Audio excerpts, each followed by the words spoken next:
This is podcast 5 and our second in a series of episodes focusing on the development of healthy, strong, successful, soul-empowered visionary businesses. We will be looking at the very practical needs for designing and creating thriving soul-empowered businesses. They are not normal businesses and they have special needs and need special care.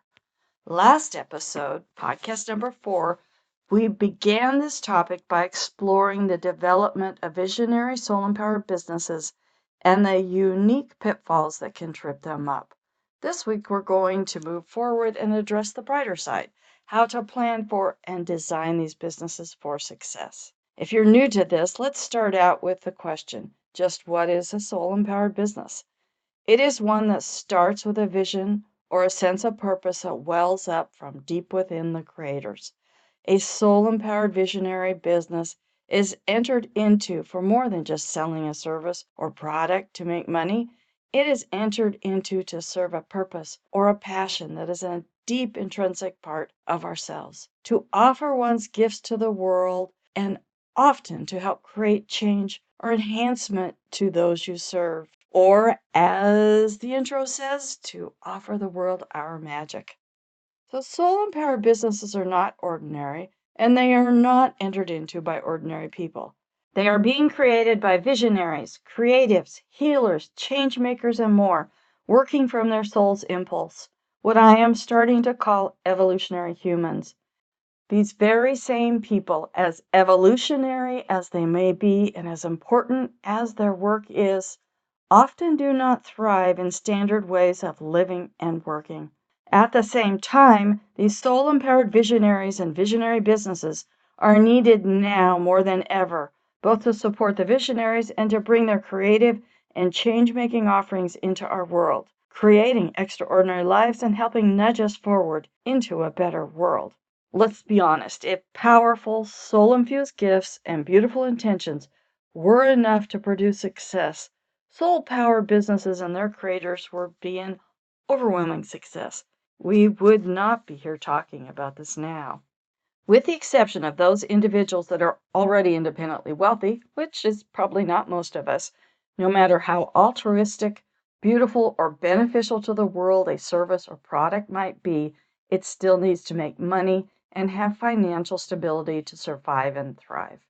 To do this, to have this financial stability, there really needs to be some basic business knowledge and the ability to create simple financial business plans and structures. Okay, honestly, standard business planning rarely fills this need. To successfully offer our purpose and passions through a money-making enterprise requires a strong, flexible, and individually designed container. We need a creative and fluid approach that takes into account who we are, how we live, our strengths and weaknesses, and how to build a private practice or enterprise in a way that matches and works for our unique selves. We're not the norm.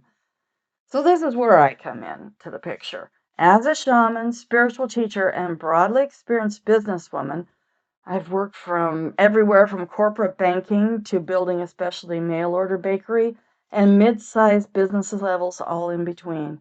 I bring a unique and much needed perspective to the table, merging ancient shamanic wisdom and knowledge of the soul and the needs of creatives with my economics education and understanding of finances and financial systems.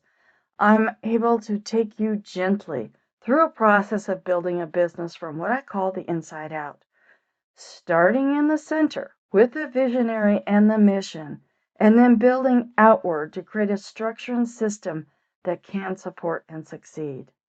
I want you to know that the information offered here can support those already in business and seeking a fluid and fulfilling success, and for those just planning or even just thinking about taking the leap.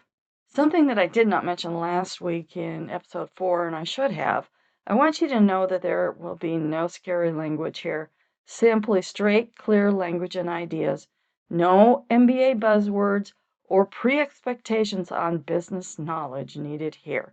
This is simple, straightforward, and direct for you. So before we dive in, I want to answer a question that I've been receiving.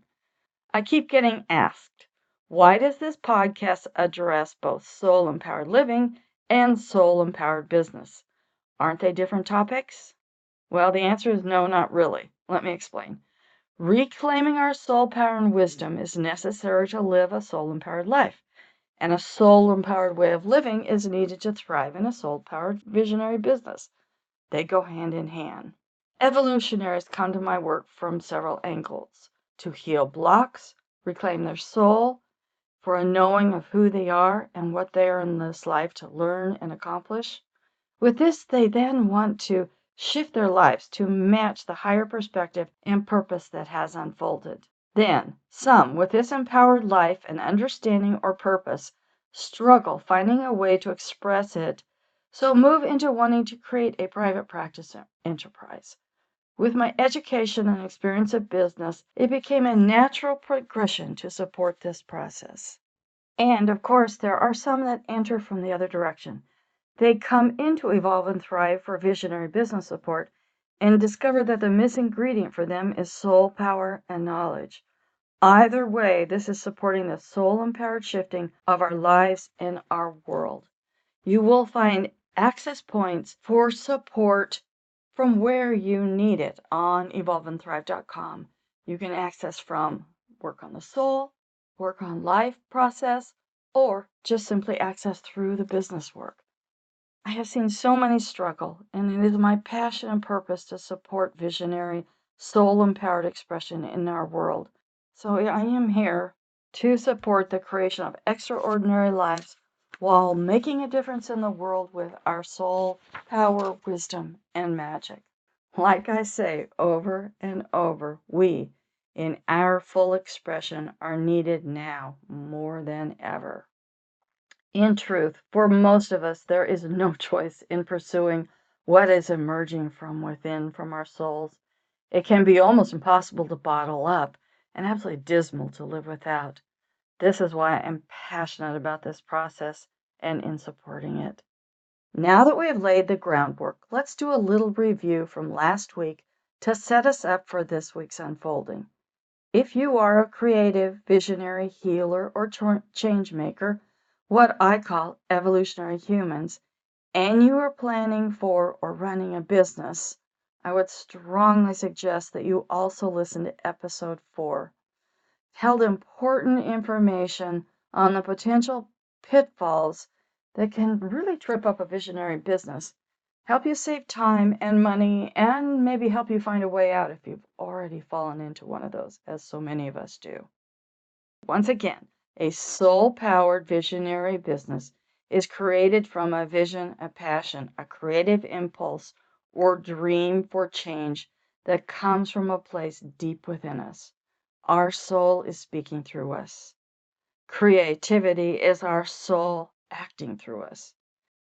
And I guess I should do a little sideways again. If you have any questions at this point about what I mean by the soul and what soul power is, check out my first 3 podcasts in the series. It will clear this up for you. All right, moving along. We're looking at visionaries in the sense within. We all know that feeling, that place within where a passion, a purpose, a drive to create something new or different comes from. It can feel like something that one was born with, or something that's pushing and bubbling up from within, from our soul.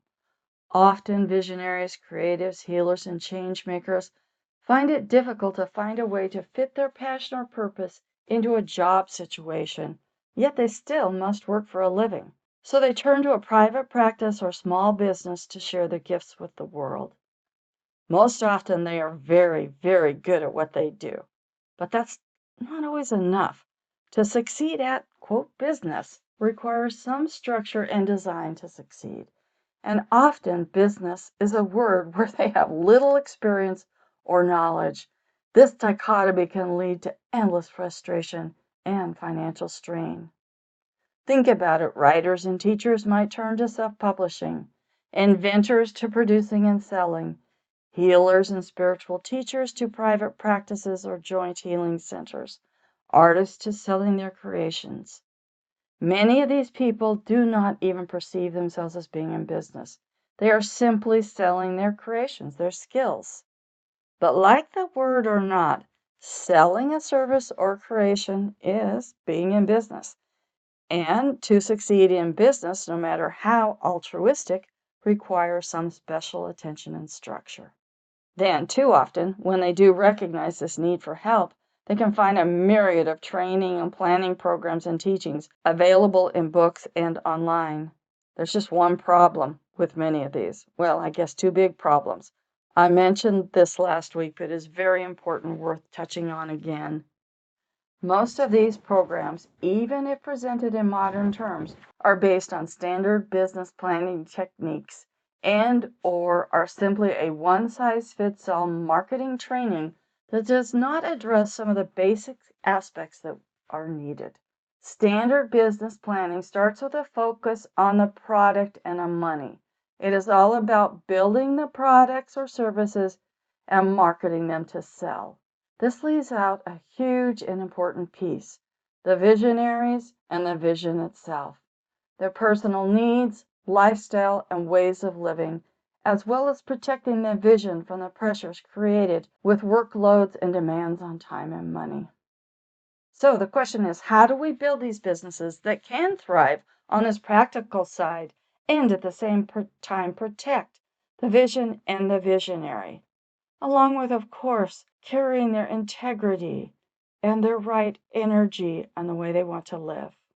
My approach to this is working from what I call the inside out. We start with the vision as the central point. Then the next layer is the visionary themselves. Then the business structure is built around this framework, thus creating a unique business that you can enjoy and thrive within. So to look at how we do this, we're going to walk through 4 steps. 4 steps to your thriving enterprise, and the business that you can love happens at the point where all of the 4 intersect. There's a lot of information here. Take your time and listen, maybe even listen a few times, and then when needed, go to my website, evolveandthrive.com, for more support. To give these 4 steps an easy to understand and follow analogy, we're going to use the body. We will explore the heart, the driving power source, the physical structure, and the lifeblood of your enterprise. All right, let's dive right in. Step 1 is secure your vision. This is the innermost layer. Your vision, your purpose, your ideal is the heart and soul of your business. And we all know that we will die without a functioning heart. It is very important to fully define your vision in the form of a mission statement to keep your passion alive. It is so easy for the pressure of time and money to steer one off course and move away from the very reason that you began this in the first place. I'm sure that you have all seen this happen. When a business starts with great intention, purposeful meaning, and high quality, and then gradually slides and declines into something very different. We know we don't want this to happen. So let's focus on your vision. Think of it as your heart, and remember how desperately important your heart is. To begin with, write your vision in the form of a mission statement. This is the driving force and the central grounding place that you can continue to return to as you plan, evolve, and grow. Also, this mission becomes a litmus test that you use to test decisions you make and the direction you are going. To stay in alignment, pass each decision through the mission to see if you are on course. If your business begins to shift, then reassess. Are you off course, or is it time to adjust the mission? Yes, as we grow and develop, a mission can change, but keep it solid until you do a full assessment to realign it. So this can be a bit of a problem for many. A lot of visionaries, especially in the healing and creative venues, can have a hard time putting their work and their vision into words. Translating what you feel and know from experience into common language can be a challenge. But trust me, it's absolutely essential, and it is a telling step to create the financial vehicle that offers your work to the world. If you cannot give language or definition to the work, how can you tell others about it, obviously? And if you cannot give language to what you are doing, is it a fully formed concept? So work this through, give it a lot of thought. This is so important.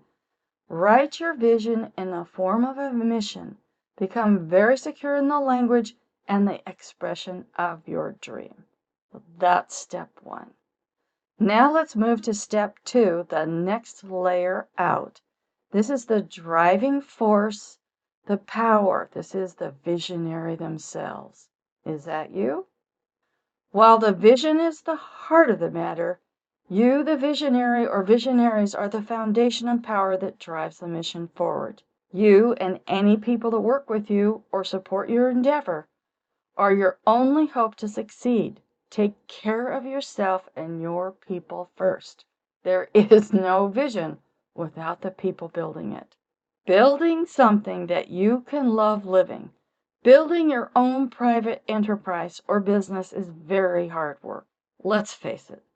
So put thought into building something that works well for you, your way of living, and your dreams for the future, and that supports you as you support and build the business.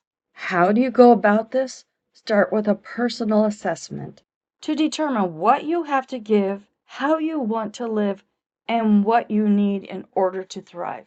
How can you build the right vehicle without knowing what it is you're fully seeking and needing? So let's move on into building this assessment. There are several steps within it.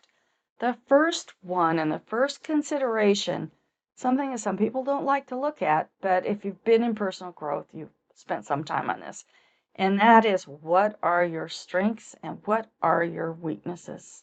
Let's face it, there are so many aspects and skills needed in building a business venture.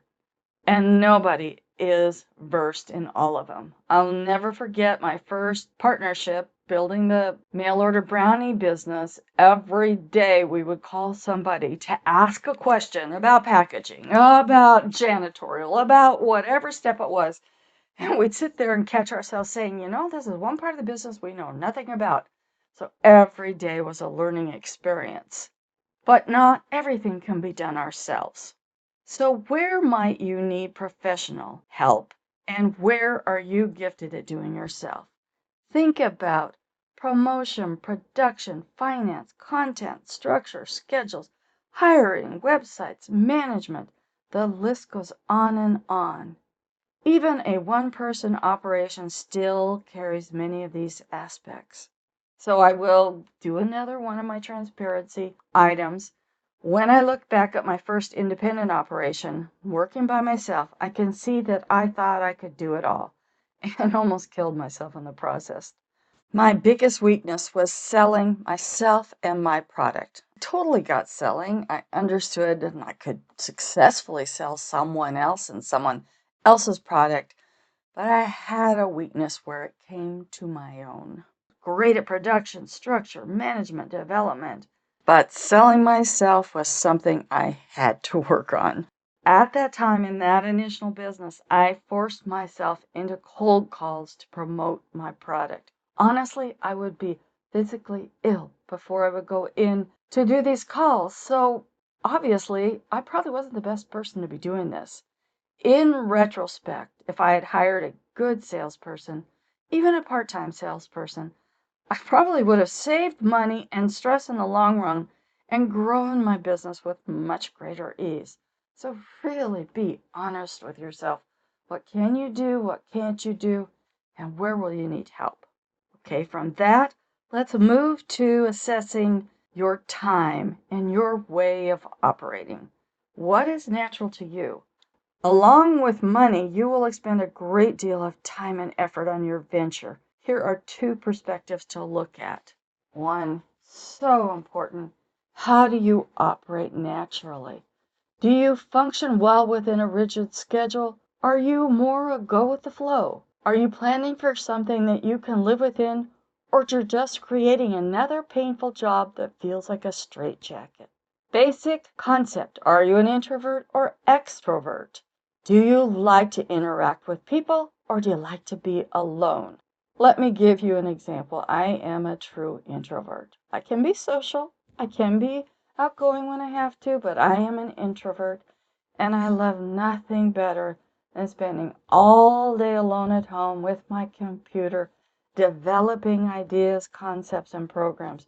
For me, that's bliss. For a real extrovert, that could be torture. They hate sitting alone. They need people and interaction.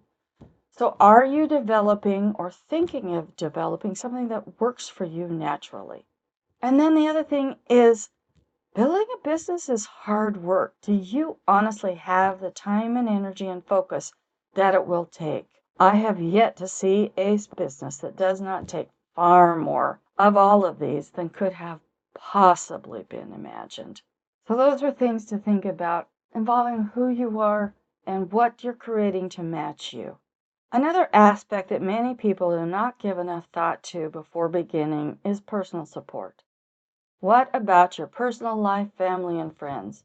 Are they behind you? Will they be there for you when you need support and give you space when you need to dive in and focus? What will this venture do to your personal life?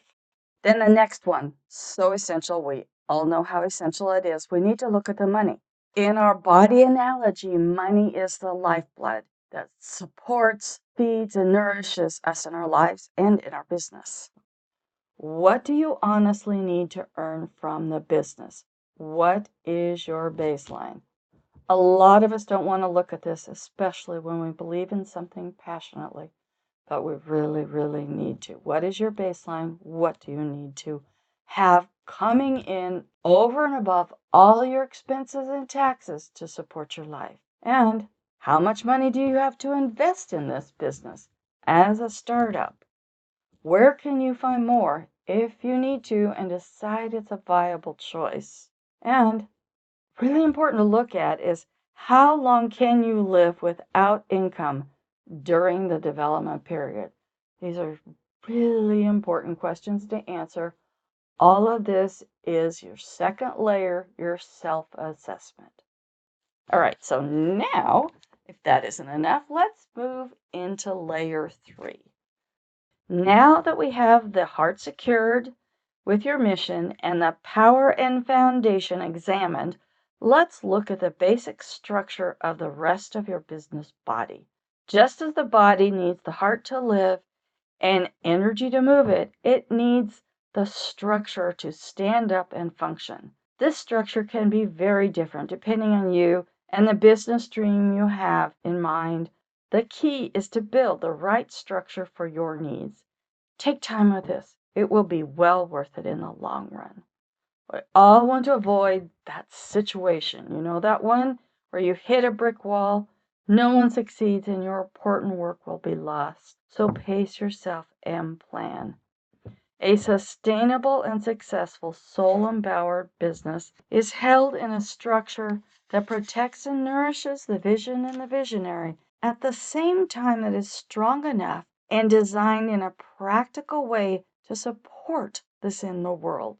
For many of us, the word business can generate an image of cold, heartless greed. So many visionaries, healers, creatives, and change makers will avoid the very information and systems that they need so badly. There can be a fear of becoming one of them, losing their vision or creative edge, or being trapped in a rigid structure. This does not need to be the case. To succeed, regardless of how important the work is, business requires a balance and value for your work. Careful assessment and planning, or if already in business, reassessment and replanning are essential to success, to thrive, to enjoyment, to love of what you're doing.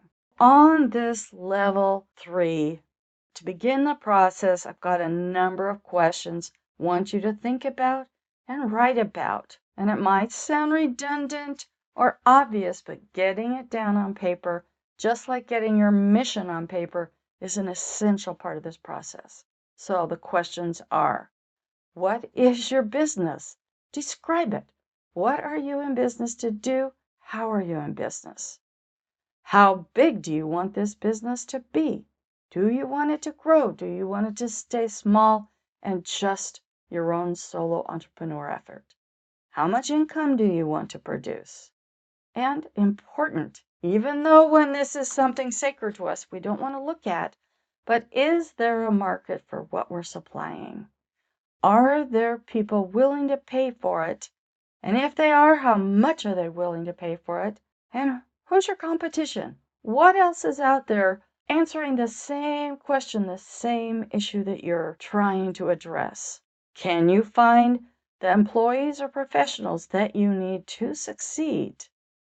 And of course, always important, one of the main things that's addressed out there, though it's not the only issue, is how will you promote and sell your work or product? How are you going to attract those potential clients and customers? How are you going to package it? How are you going to deliver it into the world? And then a big one that goes back to level 2 and 3. Can you sustain the time, energy, effort, and finances required to build this? So that's step 3. That's that skeletal structure that lets you stand up and operate. Let's move into step 4. And step 4, I call the lifeblood. And yes, that's the money. This is the thing that has to flow in and out of us, continuing to nourish, support, and feed the program that we are doing. These businesses are formed to fulfill a vision.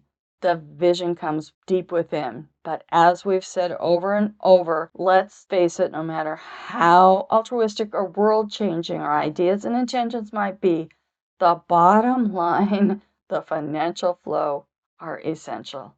And honestly, I know that can sound a little weird for those of you that don't work with this often.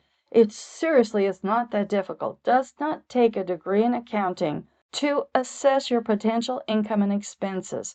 Let's just dive in and just listen to me on a practical side. Instead of thinking this is extreme cost accounting, which I did in the banking world, this is a simple flow of income, expense, and potential. So to begin with, the first thing you really need to do is to take a full assessment of the potential costs involved.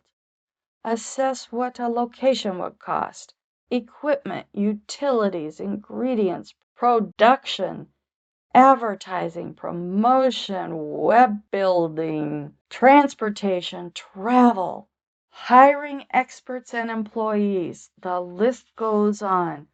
So instead of making this difficult, just write down all the things that you can imagine that you need for your business, and then do your best to come up with a dollar sign to go with it. Just we're starting with an estimate.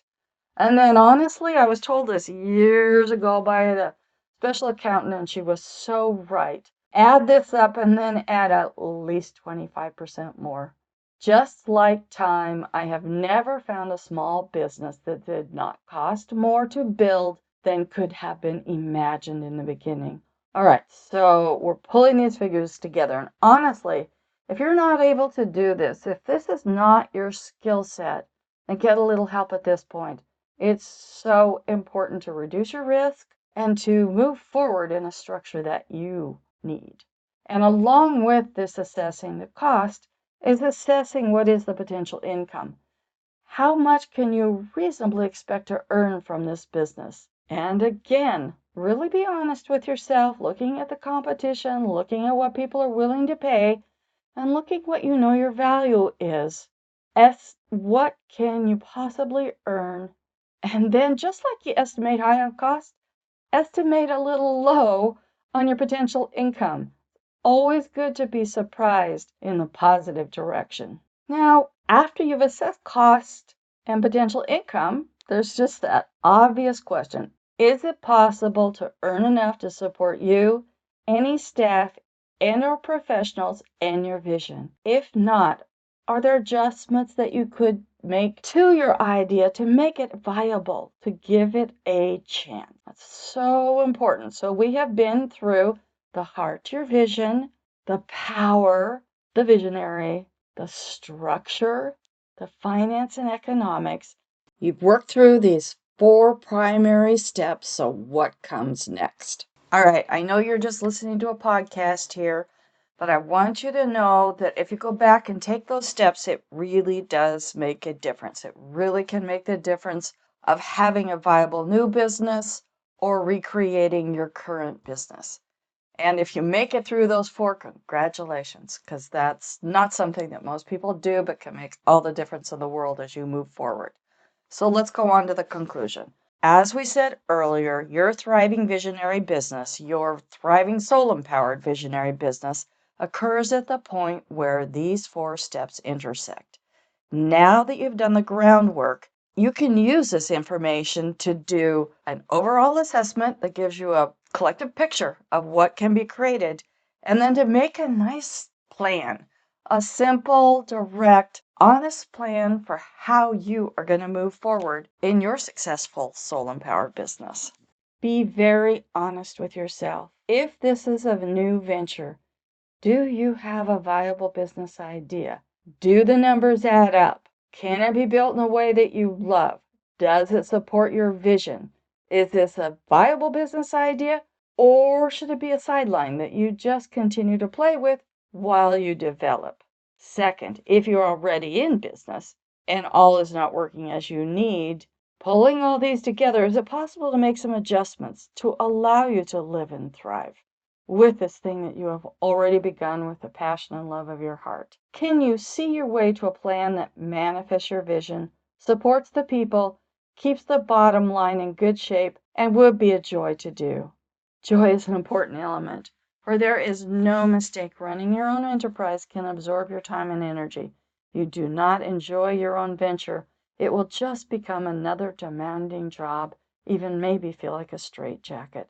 Seen so many people crumble under this pressure and weight. All right, so we've had these 4 steps. So you've reassessed the viability.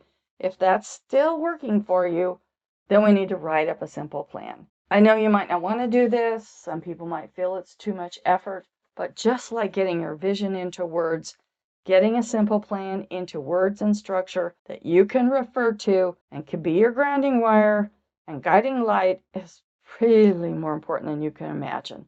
So what are you going to put in this plan? We're not talking about the intensive business plans that you can buy books about and see on the web, where you project 5 years in advance, where you do all kinds of statistical analysis. Honestly, for those starting out, that's too big, and it often doesn't make sense. You don't have enough information to even create this, because no matter how much assessment you do, this is something new. It is different. It is visionaries. There's always a little gamble, and there isn't projected information out there. There isn't already statistics gathered on it. This is your passion being put in a form. So we create a much simpler business plan. What this plan needs to include is, again, what is your mission? What is your business? Describe it. How are you going to work within this business? What parts of it can you do yourself, and what parts do you need help with? Who are you going to hire or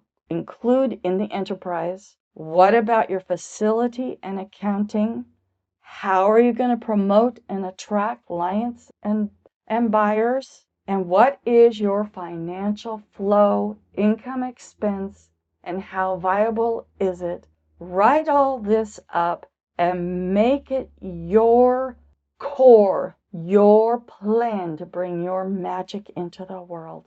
Now, looking at all of this, let's be honest. If in these assessments you cannot find this place of balance where the finances, personal needs, and vision meet, do yourself a favor. Keep seeking. Maybe keep your vision as a sideline activity, or continue seeking a way to manifest this dream in a sustainable and productive way. Don't overlook all of this and just go with your passion. There's a practical side to business also. If you simply shortcut the planning process, it can end up making it that much more difficult and expensive to reach your dream. Spend a little time and money up front to get the planning and help you need, and save a great deal in the long run. Make this a joyful process. Now, if this process does feel overwhelming or too difficult, absolutely, you know I'm here to help. That's what I'm here for, and that's what we're talking about. I love it when anybody can work independently, but I'm also here to support in a consulting and coaching manner. I love nothing more than to support visionary, soul-empowered people and businesses. So please contact me at evolveandthrive.com. At my website, you will find several no-cost resources that can help you get started, and we can always set up a free 15-minute consultation to see if I'm a good fit to help you grow your business and thrive. So simply go to evolveandthrive.com, and I so look forward to connecting and interacting with you. This is Victoria Merahart. Many blessings to you and your movement forward. Thank you.